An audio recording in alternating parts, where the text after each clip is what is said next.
네, 안녕하십니까. 정성목TV의 정성목입니다. 포항을 아시나요? 벌써 세 번째 시간을 갖습니다. 먼저 지역사회에서 많은 분들이 관심을 가지시고요. 정말 감사합니다.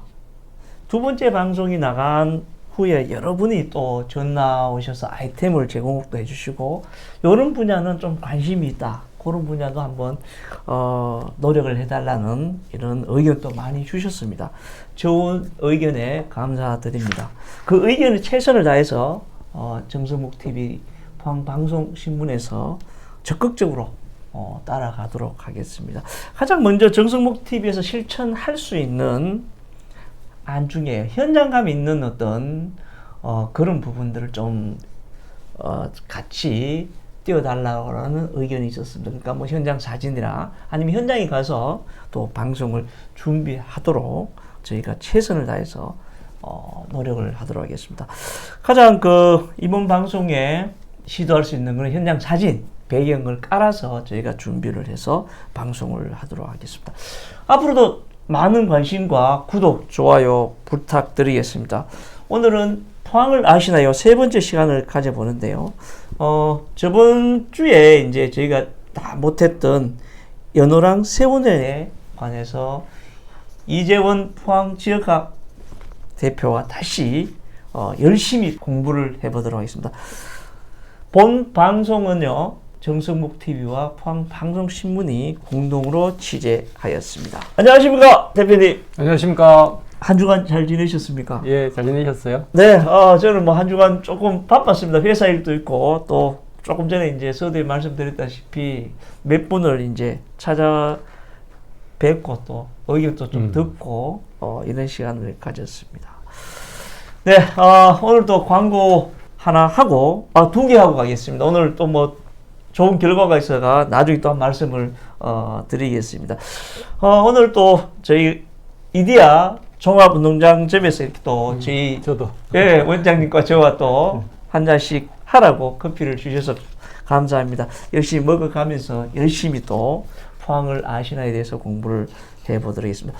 또 한 분이 또 있었습니다. 주식회사 한신제강이라고 포스코 공단 안에 있는 제강회사인데요. 조금 전에 말씀드렸듯이 현장감 있는 방송을 좀 해달라는 의미에서 저희와 함께 하겠다는 의사를 표명을 해주셔서 대표이사님께 감사드립니다. 호응이 좋은 거네요. 그럼 뭐 들으시면 이상하게 지금 잘 뭐가 이게 지금 이상한 게 아니죠. 이제. 이상하게 예. 지금 가고 있어요. 왜냐하면 예.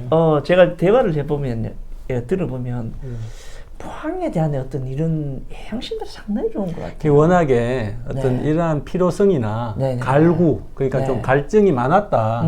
거기에 대해서 이제 좀 저희들이 만족이 되면 제일 좋은 거고, 뭐 저희들도 부족하지만 어쨌든 그런 거를 찾고자 하는 사람들은 많다라는 거죠. 뭐 아주 좋은 현상입니다. 아이고, 감사합니다. 그럼 또 이번에 이재원 대표님이 포항을 아시나요? 책의 어떤 역할이 굉장히 컸지 않느냐, 뭐 이런 생각을 다시 한번 가져봅니다. 네, 대표님, 저번 주에는 이제 저희가 다 못했던 이야기가 있습니다. 동해면을 넘어가야 되는데 시간이 여유가 안 됐는데요. 오늘은 동해면 연호랑 세운여에서 먼저 한번 풀어가 보도록 하겠습니다. 뭐 준비 많이 돼 있습니까? 어땠습니까? 예, 뭐 같이 이야기 나누는 자리니까. 네, 예. 알겠습니다. 그러면 하나하나 또 몇 가지 또 재밌게 한번 풀어가 보겠습니다. 연호랑 세운여 정말 사실 궁금하거든요, 원장님. 예. 뭐 그 안에 여러 가지 또 이야기가 많잖아요. 그렇죠. 뭐 옛날 이야기다, 전설이다, 뭐 이런 여러 가지 이제 일반적으로 이렇게 알고 있는데 거기서 한번 정말 재밌게 구체적으로 한번 말씀 부탁드리겠습니다. 예, 뭐 연호랑 세운여는 아시다시피 삼국유사에 나와 있는 내용입니다. 네. 삼국유사를 쓴 일련이라는 스님이죠. 네. 그래서 삼국유사에 보면 뭐 그렇게 길지 않는 내용이에요. 그 연호랑 세운여 외에도 뭐 여러 이야기들이 있는데 네. 거기서 우리가 발견해야 되는 거는 은유적인 표현이에요.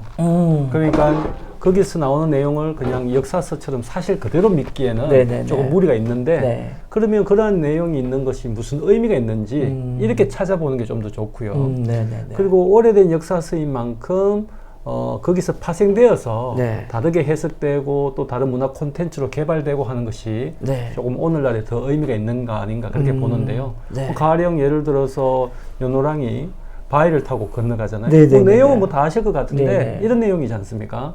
신라 때의 이야기고요. 네.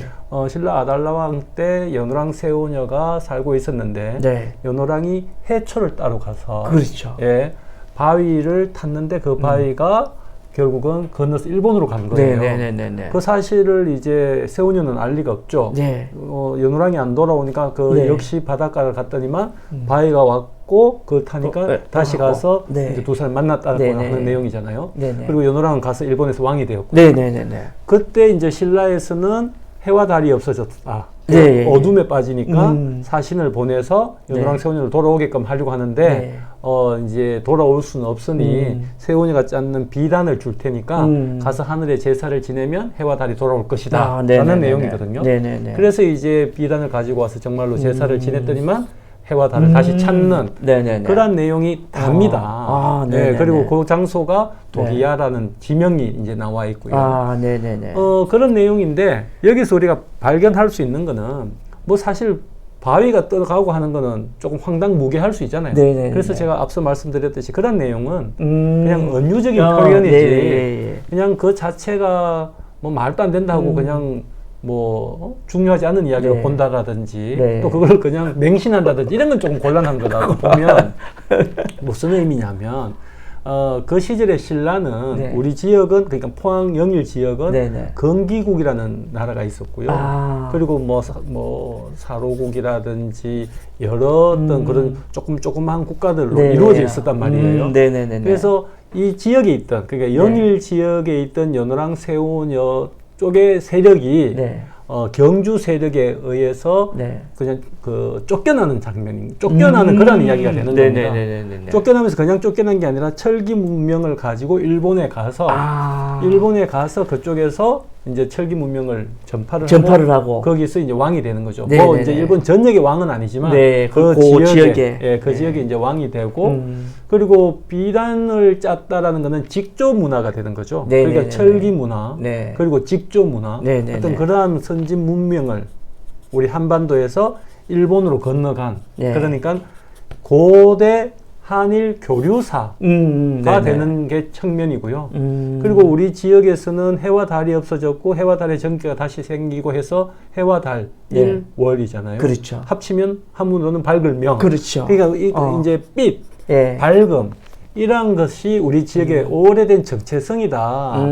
그런 정체성의 근거가 되는 것이 연호랑 세오녀의 어떤 그 삼국유사에 있는 내용이다. 이제 이렇게 되는 것이 뭐 오늘날 볼 수 있는 의미라고 볼 수 있습니다. 예. 알겠습니다. 어쨌든 일본에 우리 문화가 전달되는 거는 그렇죠. 확실한 어떤 이런 부분에 대해서는 확실한 어떤 팩트가 있네. 그렇죠? 그럼요. 당연하죠. 예. 백제에서 뭐 당연히 뭐 또 많이 건너갔지만 우리 신라에서도 그 일본의 어떤 문명이 전래됐죠. 예. 네네, 알겠습니다. 그러면은 이제 그 일월지라는 게 있잖아요. 그렇죠. 일월지라는 그런 게 있는데 지금은 이제 우리 해병 사단이 생기면서 그 안에 이제 맞습니다. 제가 그 옛날에 뭐 얼마 전이죠. 옛날은 아니고 그 한번 몇 번 가봤거든요. 해병대 들어가면서 가봤는데 그 일월지에 대한 어떤 내용을 또 한번 설명 부탁드리겠습니다. 예, 그 삼국유사 내용에 근거를 둔다면 삼국유사에는 일월지라는 명칭은 없습니다. 예, 그래서 일월지는 그 신라 때부터 있었던 그렇게 되는 이야기는 아니고 조선 때 이제 그런 이야기가 나오긴 하는데 이런 거죠. 하늘에 그러면은 이제 비단을 가지고 와서 제사를 지냈는데 어디서 제사를 지냈느냐 여기가 이제 그런 문제가 되겠죠. 그래서 이제 뭐 학자에 따라서는 일월지에 지냈다 뭐 그런 분들도 계시는데 그거는 이제 다 추정인 거고요. 연호랑 세오녀가 살았던 곳 어디 살다가 이제 일본으로 건너갔을 거 아니에요. 네네네. 그 살았는 곳이 지금의 지명으로 보면은 오천 세계리. 아, 세계리. 예, 라고 네. 보는 거고요. 네. 그 세계리에 또 재당도 최근에 다시 네. 공원으로 이제 작년에 새로 이제 그 개장이 했는데 네네네네. 그 자리는 그 전에는 워낙에 이제 사당 같은 게 있었지만 이제 네. 태풍에 그게 좀 소실이 되었던 그런 공간이 있는데요. 네네네. 거기가 일월지랑 멀지가 않습니다. 그래서 네네. 일월지 거기 못에서 꼭 제사를 지냈다기보다는 네. 그 일대가 연호랑이 살았고요. 아, 그러니까 네네네. 예. 세계리 근처 전체로 뭐 이렇게 넓게 그렇죠. 보면 되겠네요, 예. 그죠? 거기서 이제 연호랑이 살았고 네. 그 가지고 온 그 비단으로 하늘에 제사를 지낸 곳 또한 그곳이 아니겠느냐라고 네네.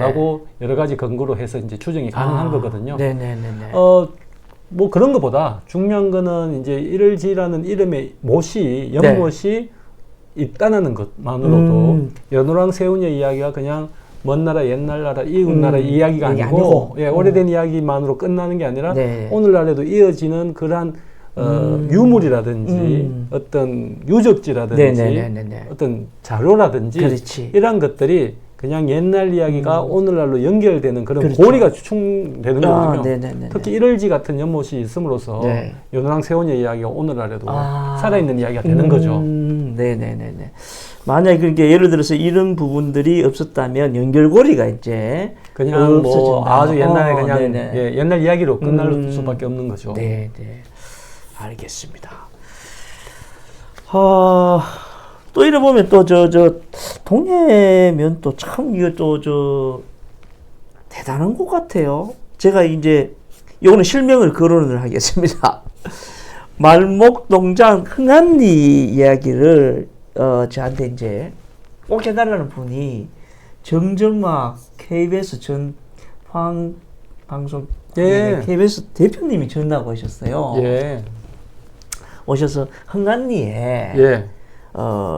저녁 노을 예. 정말 멋지다. 거기서 보면 포항이 완전히 막 우리말로 절단난다. 너무 좋은 곳이다. 맞습니다. 네, 그래서 저도 이제 정확하게는 몰랐어요. 예. 몰랐는데 이제 제가 이제 포항을 아시는 책자를 예. 이제 읽어보니까 이 이제 용어가 정확하게 나오더라고요. 예. 예. 그래서 사진도 네, 예. 사진도 봤습니다. 그래서 이 부분에 대해서 좀 이제 우리 방송을 전국에 다 나가니까요. 이걸 보면 아마 포항에 오시는 분이 아마 꽤 있을 것 같아요. 그렇죠. 네네. 저녁 노을에 대해서 한번 원장님 이야기 부탁드리겠습니다. 사실 우리 포항이라고 하면 네. 일출의 고장이잖아요. 그렇죠. 해가 그렇죠. 뜨는 뜨는 곳이죠. 동해 바다니까. 네네네. 하지만 일몰도 멋있는 곳이다. 멋지는 말이네. 이 말이 진짜 예. 일몰도 멋지다. 예, 그러니까 해 뜨는 것만 멋진 곳이 아니라 해 지는 곳 또한 멋진 곳이 포항인데 특히 호미반도인 거예요. 그 호미반도가 화면에서 이렇게 보이실지 모르겠지만 이렇게 되면 될까요? 네. 이제 이렇게 반도 속의 반도라고 그렇죠. 해서 네네네. 이렇게 톡 튀어나왔지 않습니까? 네네네네. 그래서 삼면이 바다인데 그렇죠. 이쪽이 동쪽이라고 친다면 네. 동쪽 바닷가가 주로 이제 동해로 내려오지만 네. 이 호미 반도를 기준으로 보면 서쪽에도 바다가 있는 거잖아요. 그렇죠. 동쪽, 네. 북쪽, 서쪽까지가 다 바다가 되니까 맞아요. 동쪽으로 해가 뜬 해가 서쪽으로 질 때 결국 바다를 넘어서 해가 지는데 여기서 바라보면 비악산이 잘 보입니다. 예, 신광에 있는 비악산이. 그래서 신광 비악산 너머로 지는 해를 이 영일만 바다에 비치는 그 어떤 저녁 노을까지 해서 그래서 뭐 그 일몰이 굉장히 장관인 곳인데요. 이곳이 이제 어디냐면 동쪽은 구룡포고 이 북쪽은 이제 그 대보죠. 그러니까 호미곤면. 그렇죠. 그리고 서쪽에 해당하는 곳이 동해면이거든요. 그래서 동해면 특히 흥원리, 뭐 발산리 이런 곳에서 해 지는 광경이 굉장히 아름다운 곳이 이 호미반도입니다. 정말 아니 뭐 감탄적으로 이야기를 하시더라고요. 네, 꼭 한번 가보시든지 예, 나중에 사진 한번 보여드리면 좋을 것 같아요. 네, 사진을 제가 이번에 꼭 한번 준비해서 보여드리겠습니다. 아마 포항을 방문하시는 분이 계시면요, 반드시 저녁 일몰 시간 있잖아요. 그 시간이 아마 포항은 지금 여름이라서 시간이 어떻게 될지는 모르겠는데 예, 한 7시 넘어서 한 7시 넘으니까 네, 지금 시간이면 지금 시간이면 그러면 이제 그쪽으로 가면 한 5시부터 쭉 가서 좀 보시고 예. 주변을 둘러보시고 거기서 일몰을 이렇게 보시면 제가 봤을 때는 정말 장관이다라고 표현하실 수 있을 거예요. 보통 내비게이션 찍어서 찾아가실 테니까 네네네. 내비게이션 찍는 목적지를 정확하게 말씀을 드리면 그렇죠. 네네. 흥환 간이 해수욕장. 아, 흥남. 예, 흥환 네. 간이 해수욕장이나 흥안 해수욕장 뭐 이렇게 아, 나올 해수욕장. 거고요. 예. 네네. 흥안시 해수욕장. 예, 거기 가서 이제 서쪽으로 서쪽으로 지는 해를 바라보실 수 있고요. 네.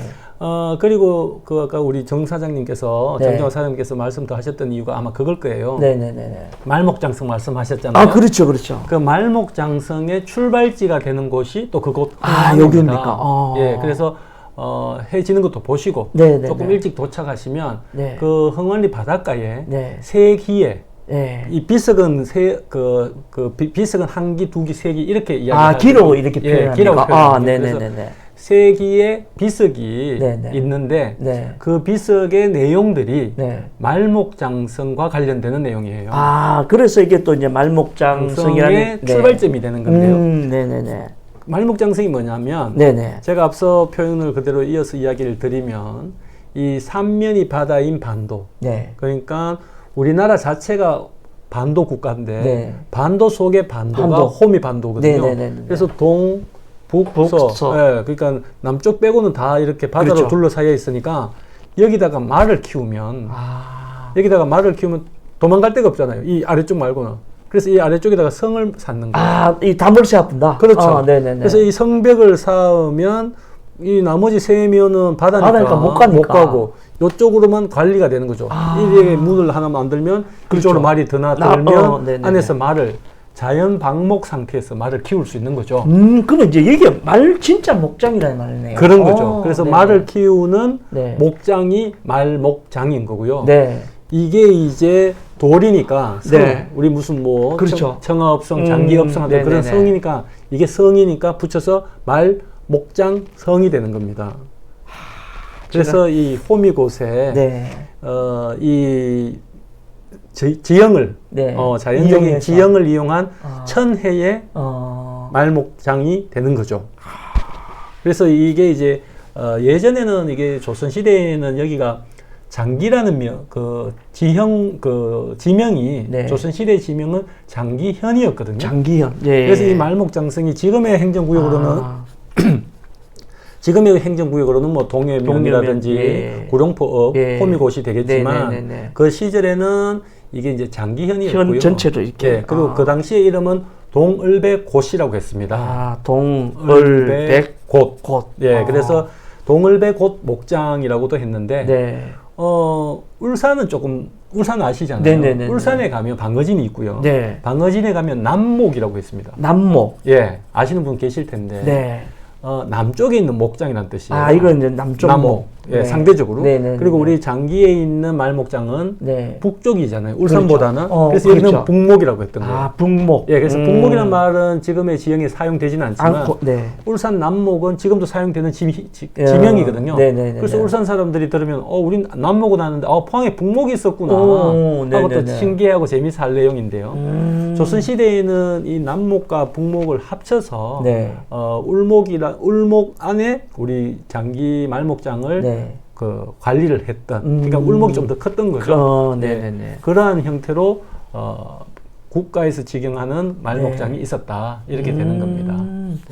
그러면 보통 보면 우리가 보면 그렇잖아요. 말 크면 제주도. 그렇죠. 그런데 예. 이제 우리도 이제 바다 해변 제주도도 다 뭐 섬이다 보니까 바다잖아요. 예. 근데 우리도 뭐 포항에 보면 예. 포항말도 좀 유명할 것 같은데 안 그렇습니까?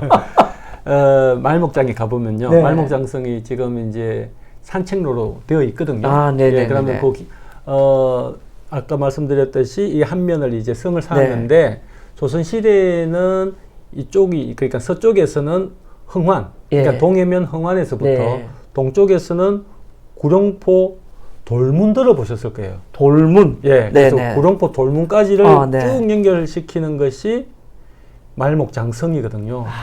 이게 굉장히 크네요, 그러니까. 그럼요. 직선 거리로만으로도 한 7km가 넘어요. 그렇죠. 그런데 지금 남아있는 성이 한 5km 이상 남아있으니까 굉장히 많이 남아있죠. 이게 그렇죠. 이제 호미곶 안에 있다 보니까 네. 인적이 좀 드물다 보니 그 성이 아직까지 네. 유지가 되었다고 보는데요. 네네네. 아무튼 그런 5km 이상이 되는 말목장이 지금 있는데 네.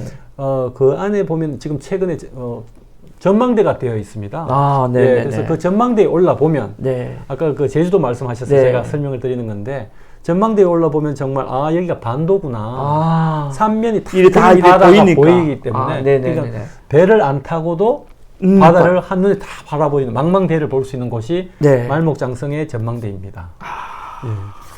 이 대한민국 국민 여러분이 아니고 관광객 여러분, 포항에 이게 꼭 와볼 만한 것 같아요. 정말 추천하고 싶습니다. 꼭 한번 오셔서 말목장성, 그리고 저녁 노을 꼭 한번 보셨으면 좋겠습니다. 좀 부족한 부분은 뭐 다음에 또 한번 더 챙겨서 또 이렇게 공부를 해보도록 하겠습니다. 이제 구름포로 한번 넘어가 보도록 하겠습니다, 대표님. 구름포는 뭐 많더라고요. 워낙 많아서 지금 뭐 너무 많으니까 어떻게 시작해야 될지 사실 참 난감합니다. 그래서 고민을 많이 하고 있는데요, 제가. 구름포는 이제 항이잖아요. 뭐 그렇죠. 구름포 항이라고 이렇게 이제 표현을 하겠습니다. 근데 대표님께서 짧게 뭐 다른 질문을 해야 되니까 구름포에 관해서 이제 한번 소개를 해주십시오. 구룡포는 정말 요즘은 또 핫플레이스죠. 네네, 그렇죠. 구룡포는 정말 여러 바다가 다 혼재되어 있는, 그러니까 산업의 바다. 그러니까 산업은 이제 수산업이겠죠. 네. 정말 물반 고기 반이라고 할 만큼 어떤 어족 자원이 풍부했던 곳이 구룡포고요. 또 그러다 보니까 일제 강점기 때는 일본 사람들이 많이 건너왔으니까 또 그런 어떤 역사가 또 있는 곳이고 지금 또 많이 남아있죠. 그런 흔적들이. 그리고 요즘은 또 관광 명소로 또 드라마 최근에 방영됐던 드라마 덕분에 또 많은 또 관광객들이 찾는 곳이 또 구룡포거든요. 그래서 관광 그런 여러 가지 의미들이 뭐 역사들이 중첩되었고 그런 정말 의미 있는 그러한 곳이 구룡포 바다다. 그렇게 생각을 합니다. 알겠습니다. 뭐 구룡포 정말 제가 이게 책을 이렇게 한 번씩 보면서 인터넷 검색을 너무 많아서 지금 아마 오늘 시간이 다 안 되면 또 다음 연장해서 공부를 보도록 하겠습니다. 구름포는 이제 항구니까요. 제가 보니까 구름포항 확충공사 준공비라는 게 있더라고요. 그게 이제 뭐 이렇게 넓게 뭐 하는 게 있었는 모양이에요. 뭐 그래서 준공비가 있더라고요. 그 설명 한번 부탁드리겠습니다. 뭐 간단하게 말씀드리면 방파제가 만들어졌고요. 이제 방파제 공사. 방파제가 지금은 북방파제, 남방파제. 그러니까 북쪽, 남쪽에 이렇게 양쪽에 방파제가 생겼는데요. 먼저 만들어진 게 이제 북쪽에 있는 방파제고요. 그 방파제가 만들어졌는 준공을 했다라는 그 비가 하나 만들어진 겁니다. 1900년대 초반에 이제 구룡포에 일본인들이 건너옵니다. 어떤 그 어족장원을 이제 그 당시에 뭐 우리나라는 그렇게 어업 기술이 발달하지는 않았고요. 이제 일본 사람들이 와서 어업 기술 그 조금 선진 어업 기술로 우리 쪽에 이제 뭐 고등어, 정어리 뭐 여러 그런 생선들을 이렇게 이제 그가 하는데 문제가 이제 방파제가 없다 보니까 천혜 한국인 하지만 방파제가 없다 보니 어떤 그런 자연 재해에 그냥 열악하잖아요. 그래서 그 당시 일본 사람들이 방파제의 필요성을 굉장히 강조를 했는가 봐요. 그래서 1920년대에 방파제 공사를 시작을 하게 됩니다. 1차에 걸쳐서 방파제 공사를 20년대에 하고 나서 또 2차에 걸쳐서 30년대에 한 번 더 합니다. 연결해서. 그래서 그 공사가 다 끝났다라는 내용의 비석이 만들어지는데 1935년에 그 확축공사 준공비가 만들어지고요. 그 비가 지금도 있습니다. 방파제 입구에 들어가는 방향으로 왼쪽에 그 준공비가 있는데 뭐 그냥 지나치다 보면 잘 안 보이는 위치가 되어 있거든요. 제가 앞서 말씀드렸듯이 그러한 어떤 비석 하나가 결국은 그 구룡포의 역사가 되는 거고 또 방파제가 이렇게 해서 만들어졌고 옛날부터 이쪽이 어족 자원이 풍부했다 이런 여러 가지 하나의 비석이지만 여러 가지 이야기가 담겨 있죠. 그러니까 이제 그 안에 내포되어 있는 그 내용들은 굉장히 함축적으로 크다는 네, 거죠. 그렇습니다. 알겠습니다. 어쨌든 그 구룡포 방파제가 만들어진 계기는 일본인이 와서 이제 그렇죠. 기초를 잡고 만들어 갔다는 거네요. 그렇죠. 그거를 이제 기념을 하기 위한. 그럼 그전에는 거기는 맹갈대기 아무도 없었던 거죠. 예, 그렇죠. 뭐 사실 업 기술이라고 하는 것이 네. 열악하고요. 또 역사적으로 아픈 역사죠 분명히. 그런데 이제 근대업 우리가 근대화가 되는 데 있어서 그냥 일본 사람들의 기술들이 우리한테 도입되는 경우가 많으니까요. 특히 이제 수산업 같은 경우도 그래 했다고 보면 됩니다. 알겠습니다. 지금 이제 조금 전에 말씀하셨지만 우리 일본인들이 이제 구룡포에 많이 들어와서 살았다 이런 이제 내용이 있었는데요. 일본인 가옥거리가 있잖아요. 우리가 있죠. 조성이 돼 있잖아요. 네, 맞습니다. 뭐 조성된 건 저도 이제 깊이 이제 많이 알고 있는 사실인데 그렇게 이래 보면 정말 그 많은 이제 뭐 가옥도 현재도 있고 뭐 또 조그만한 어떤 역사관이라 해야 되나요? 그런 부분들도 있고 뭐 맛있는 집도 있고 이랬는데 좀 조성은 돼 있는데 그런 상황들을 이제 우리가 뭐 드라마나 이런 것도 있지만 대표님이 생각하시기에 지금 현재 갖고져 있는 이런 상태를 가지고 우리가 좀 더 어떻게 전개를 했으면 뭐 좀 더 우리가 뭐 그 관광 명소니까 관광객이 더 온다든지 또 뭐 우리가 좀 구룡포를 좀 더 세계적으로 이제 대한민국이 아닌 세계적으로 알릴 수 있는 방법이 있다면 같이 견줘서 한번 이야기해 주십시오. 제가 어제도 사실 그 구룡포 가보았거든요. 정말 많은 관광객들이 오고요. 제일 이렇게 이제 짧은 시간에 많은 사람들한테 알리는 효과는 실제로 그런 사례가 있었던 것처럼 우리 구룡포가 드라마의 영향이 정말 크다. 그렇죠. 근데 뭐 또 드라마의 영향이라는 게 또 그렇게 지속 가능하게 꾸준하게 관광객 유입이 되는 건 아니지 않겠습니까? 그렇죠. 그 타임에. 그래서 일단 알리고 빨리 알리는 데서는 드라마의 역할이 크고요. 그게 많이 개발이 되어 있습니다. 우리가 사실 구룡포가 간포랑 비교를 해봐도 엄청나게 어떤 그런 잘 조성이 되어 있고요. 개인적인 생각이지만 더 많은 관광객들이 오고 구룡포가 활성화가 되려면 숙박시설이 있어야 돼요. 제가 생각했을 때는 늘 그게 어디든지 걸리더라고요. 왜냐하면 인프라가 안 된다. 숙박시설이 있어야 뭐 저녁에 소주라도 한잔 하고요. 소주를 한잔 하면서 구룡포에 그 싱싱한 회도 먹게 되고요. 또 다음날 해장국도 먹게 되면 그 지역의 어떤 경제에도 도움이 되고요. 또 밤거리가 활성화가 되잖아요. 지금은 이제 뭐 저녁 되면 거의 잘 데가 없어지니까. 그리고 어떤 그 주말이나 이때는 좀 사람이 많지만 또 평일은 또 그렇게 많은 관광객들이 찾지는 않거든요. 그래서 숙박시설이 조금 병행이 되면 좋겠고요.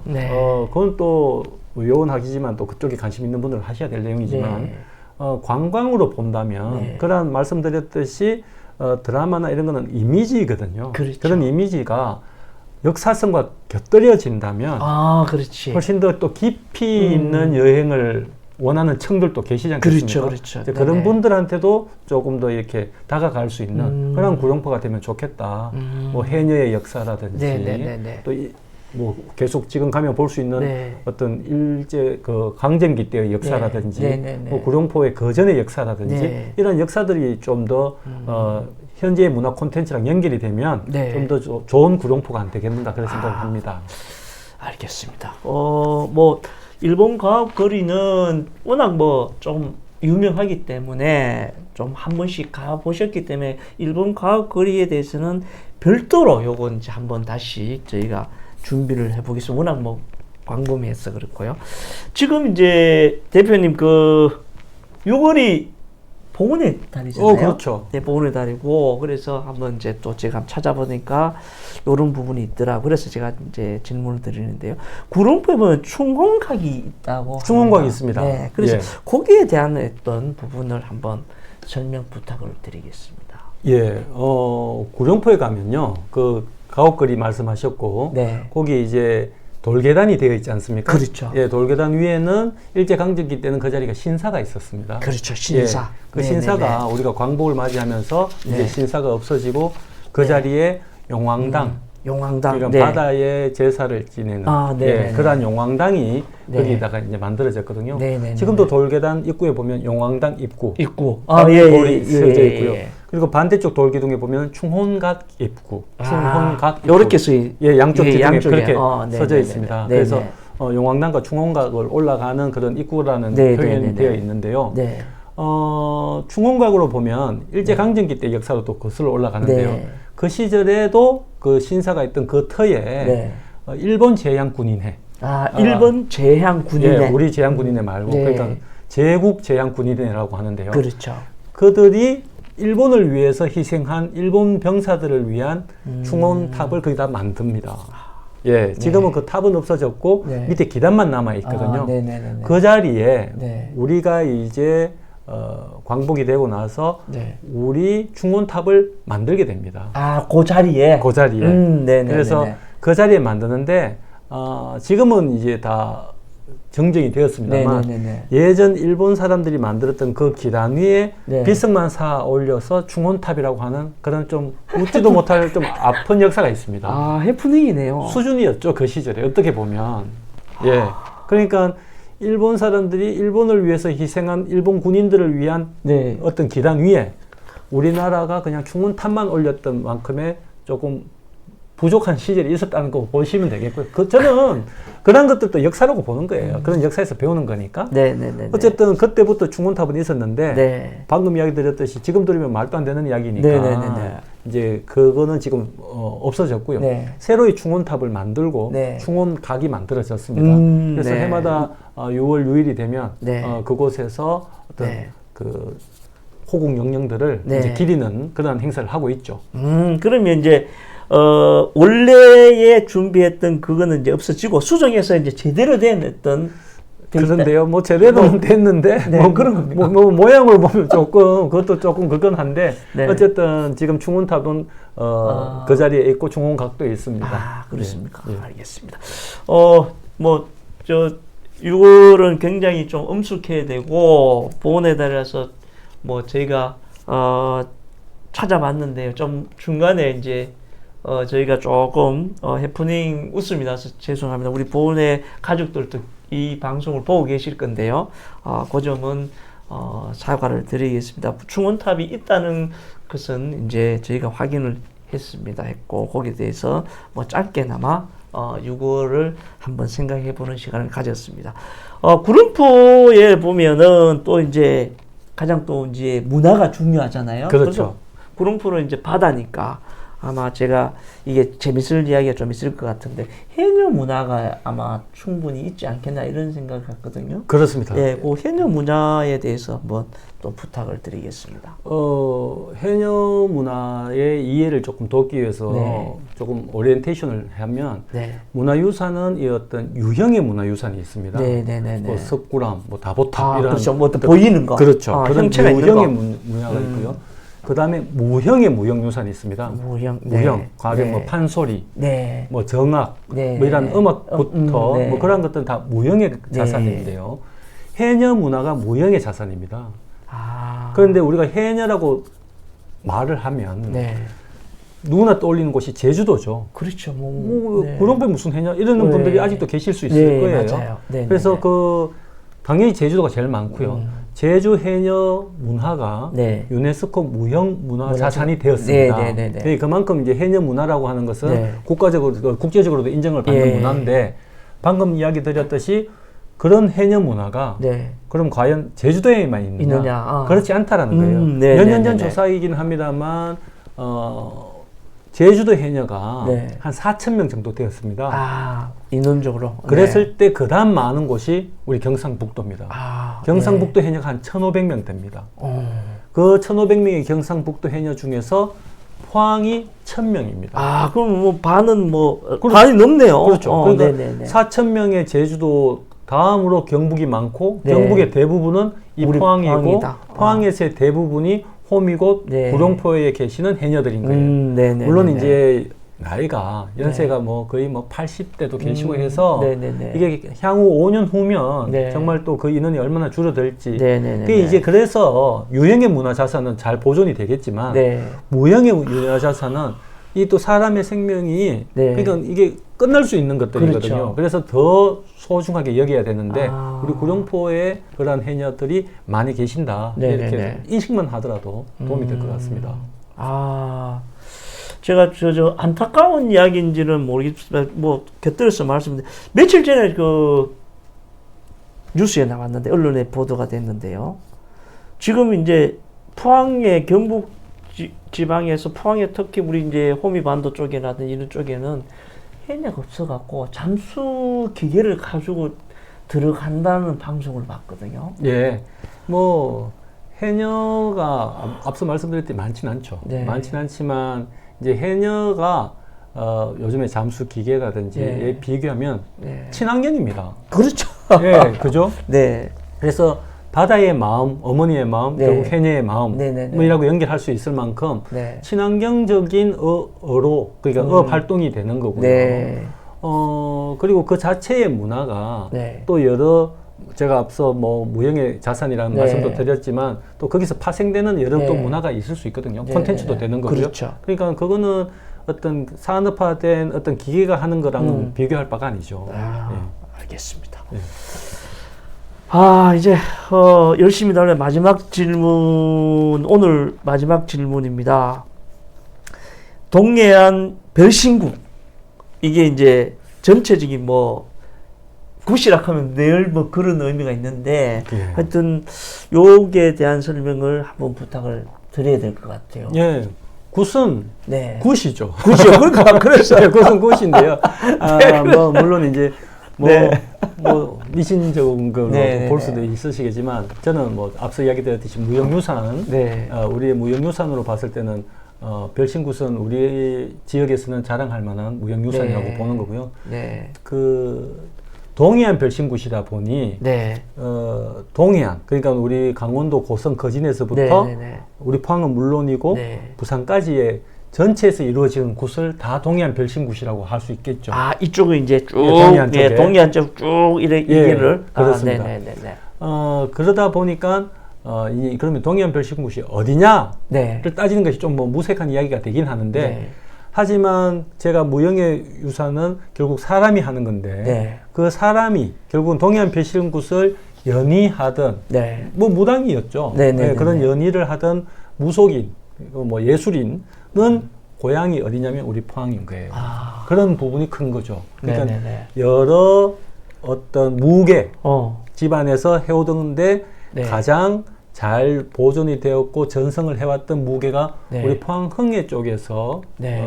고향인 김석출 무계가 그 동해안 별신굿이 국가지정문화재가 될 때 네. 인간문화재 소위 네. 보유자가 되면서 거기에 가계도로 어떤 이 전승이 되는 거거든요. 그래서 우리 포항에서 시작되어 포항에서 결국은 뭐 거의 많이 이렇게 보편화시켰다고 네. 봐도 될 만큼 우리 네. 포항이 동해안 별신굿에 있어서는 좀 자부심을 가져도 된다라고 저는 생각을 하는데 네. 하지만 또 많은 분들이 또 우리 포항하고 동해안 별신굿의 관계를 잘 모르고 계시는 게 좀 아쉽고요. 그렇죠. 네. 우리가 오늘 구룡포 이야기를 하고 있지 않습니까? 네네네. 구룡포에는 얼마 전에도 동해안 별신굿을 했었고요. 예, 이게 이제 어촌계에서 뭐 5년마다 또 지역에 따라서 3년마다 그렇죠. 10년마다 그렇게 이제 별신굿을 하고 있는데 어촌계에서 이제 뭐 하고 있는 거죠. 네네. 예, 그렇게 전성을 하고 네. 있고 명맥을 유지하고 있습니다. 알겠습니다. 그러면은 제가 그 별신굿 여기에 대한 전수자라 해야 되나요? 그렇죠. 뭐라 예, 있죠. 그런 예. 분이 계시죠? 예, 있죠. 전수관이 네. 우리 포항이 아니고 네. 부산 기장에 있습니다. 예, 이제 그런 부분이 뭐 포항을 사랑하는 입장에서는 좀 네. 아쉬운 부분이죠, 사실. 예. 그리고 또 그 인간문화재라고 하는 소위 네네네. 보유자라고 하는 분이 네네. 이제 돌아가시면 또 네. 그 다음 보유자가 또 이렇게 네. 지정이 되고 이제 이렇게 되는데 네. 현재 지금 그 김석출 선생님 다음으로는 김용택 선생님이 보유자가 되셨는데 네. 그분이 이제 고향이 또 월포거든요. 이제 그분 또 돌아가셨고 지금은 현재는 그러니까 남자 양중이라고 하지만 네. 남자 보유자는 지금 현재 안 계시는 편이고요. 안 계시는 입장이고요. 또 구슬하는 건 또 여자 예. 쪽에 또 보유자가 같이 있는데 김영희 선생님이 지금 보유자로 되어 있거든요. 네, 예, 네, 그분은 또 포항 남빈동이 고향입니다. 그러니까 다 이렇게 포항이네요. 포항이 고향인 예. 거잖아요. 예, 그래서 제가 앞서 말씀드렸듯이 동해안 별신굿을 예. 연희를 해왔던 그런 무계 집안이 다 포항을 근거지로 하고 있는 분들이다. 그에 반해서 우리 포항이 동해안 별신굿의 어떤 그런 중요도를 혹은 자부심을 잘 모르시는 것 같아서 좀 아쉽다 생각을 합니다. 네, 좀 안타까운 이 마지막 아쉽죠? 질문인데 이게 참 아쉽습니다. 다 포항군이 그걸 이끌어 왔는데 뭐 그 기념관이라 해야 되나요? 그런 것도 지금 타 동네에 타도시에 있고 좀 아쉽습니다. 네, 뭐 아쉬운 건 아쉬운 거고 알겠습니다. 네, 오늘은 포항을 아시나요? 세 번째 시간이었습니다. 세 번째 시간에는 이제 호미 반도를 두 번째 시간에 이제 못했던 동해명과 구릉포에 대해서 이제 이야기를 나눠봤습니다.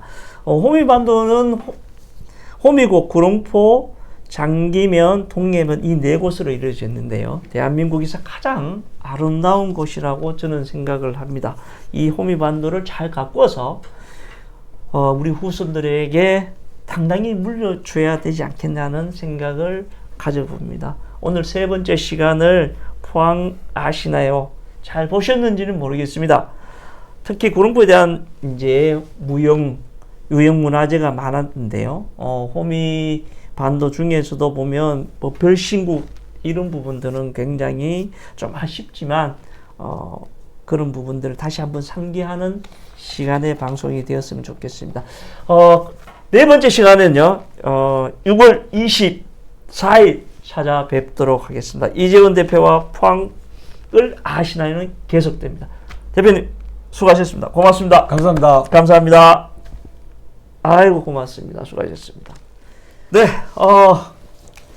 네 번째 시간은요, 지금 저희가 일정을 보니까 6월 24일입니다. 예, 6월 24일. 예, 6월 24일, 6월 25일이 예, 가슴 아프지만 6.25입니다. 그렇네요. 6.25라서 좀 이제 어떤 이야기를 우리가 방송을 했으면 좋겠나 지금 생각 중인데요.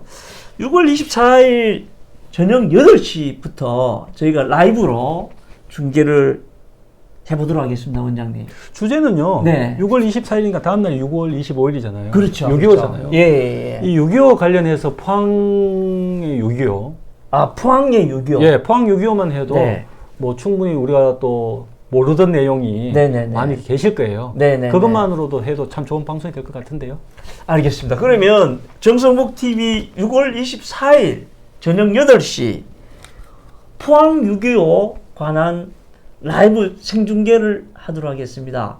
거기에 관한 준비는 이제 저는 잘 몰라서 모르지만 우리 이재원 대표님께서 직접 또 다시 준비해서 그날 6월 24일 8시에 찾아뵙겠습니다. 원장님 다시 한번 설명 부탁드리겠습니다. 예, 6월 24일 방송이고요. 우리 6월이 네. 호국의 달이지만 또 6월 24일이면 정말 6월 25일 하루를 앞둔 그렇죠. 그 시점에서 6.25 전쟁을 네. 보는 건 의미가 있겠고요. 우리가 포항 6.25 그러니까 6.25 전쟁 동안 포항에서 일어난 전투는 어떤 전투가 있었는지 그냥 금방 생각나는 것들은 뭐 그냥 포항 여중 전투 생각나겠지만 네. 말고도 엄청난 전투가 있었고 네. 전체 6.25에서 정말 우리 포항 전투가 꽤 중요한 위치를 차지했다라는 걸 알게 되실 거예요. 네. 그래서 한 포항 6.25로 한번 만나보면 좋을 것 같습니다. 네, 알겠습니다. 6월 24일 찾아뵙겠습니다. 고맙습니다. 감사합니다. 감사합니다.